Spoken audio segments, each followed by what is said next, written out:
Village food with Rupsana. আমি সেই রূপসানা আবারও হাজির হলাম প্রত্যেক দিনের মতন দারুণ স্বাদের মটরশুঁটি আর ডালের রেসিপি নিয়ে। মটরশুঁটির ডাল রেসিপি বানাবো বলে আগে থেকে কড়াতে একটু তেল দিয়েছি। তেল গরম হয়ে গেছে। এখানে 500 গ্রাম মটরকে আমি ভালো করে ধুয়ে পরিষ্কার করে নিয়েছি। এবার আমি মটরগুলো তেলের মধ্যে দিয়ে সুন্দর করে ভেজে নেব। মটরের মধ্যে দিয়ে দিচ্ছি স্বাদ অনুযায়ী নুন। নুনটা দিয়ে মটরটা যেভাবে আমরা মটর ভেজে থাকি ঠিক সেইভাবে করে আমি মিনিট 5 সময় নিয়ে মটরগুলো সুন্দর করে ভেজে নেব।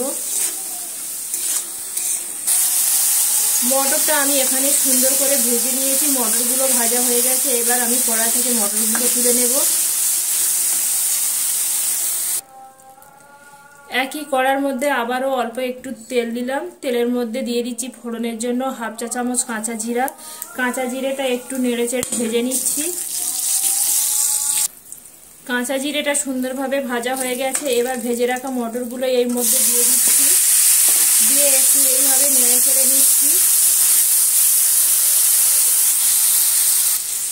এবার দিয়ে দিচ্ছি 1 চামচ আদা রসুন বাটা।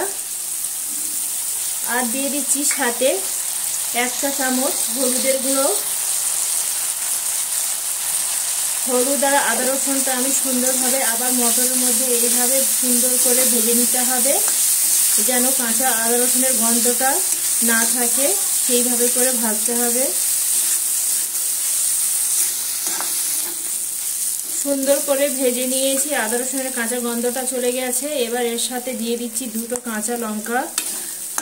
এবার আমি আগে থেকে নুন, হলুদ, একটু পেঁয়াজ আর তেল দিয়ে সুন্দর করে ডালটা আগে থেকে বেশ ভালো করে সিদ্ধ করে রেখেছিলাম। এবার সিদ্ধ করা ডালগুলো এবার আমি এই মটরের মধ্যে দিয়ে দেব।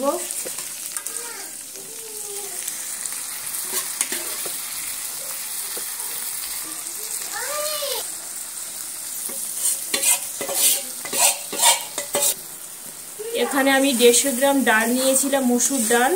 এবার আমি এইভাবে নেড়ে ছেড়ে একদম ডালটাকে প্রথমে একদম যে পানিটুকু আছে পানিটুকু একদম শুকনো করে নিতে হবে।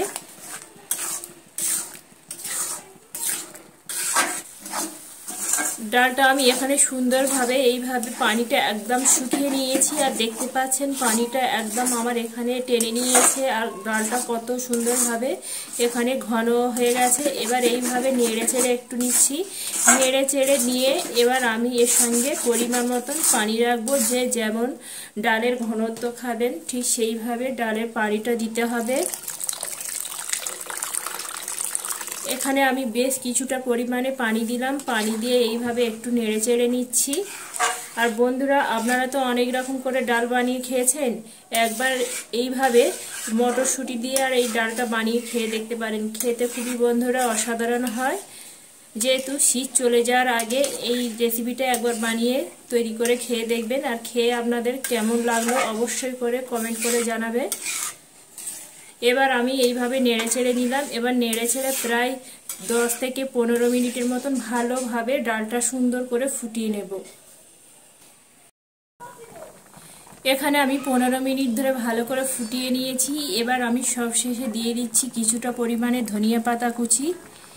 এখানে আমার নুনটা একটু কম হয়েছে, তাই আমি এখানে আরও একটু নুনটা অ্যাড করছি। আপনারা নামানোর আগে নুনটা অবশ্যই করে চেক করবেন। নুনটা দিয়ে আর ধনেপাতাটা এইভাবে ডালের মধ্যে এইভাবে মিশিয়ে দিলাম। এবার আমি আঁচটা বন্ধ করে দেব। আর তৈরি হয়ে গেল দারুণ স্বাদের মটরশুঁটি আর ডালের রেসিপিটা। এবার আমি পরিবেশন করে দেখাবো। এবার এই রকম একটা হাতা দিয়ে ডালগুলো একটা ডিশের মধ্যে নিয়ে পরিবেশন করছি। আর বন্ধুরা, আমার এই মটরশুঁটি ডালের রেসিপিটি যদি ভালো লেগে থাকে বন্ধুরা একটা লাইক করে দেবেন। পাশে থাকা বেল আইকনটি প্রেস করবেন। আমি যখন এইভাবে নতুন নতুন রেসিপি দেব সবার আগে নোটিফিকেশান আপনাদের কাছে পৌঁছে যাবে।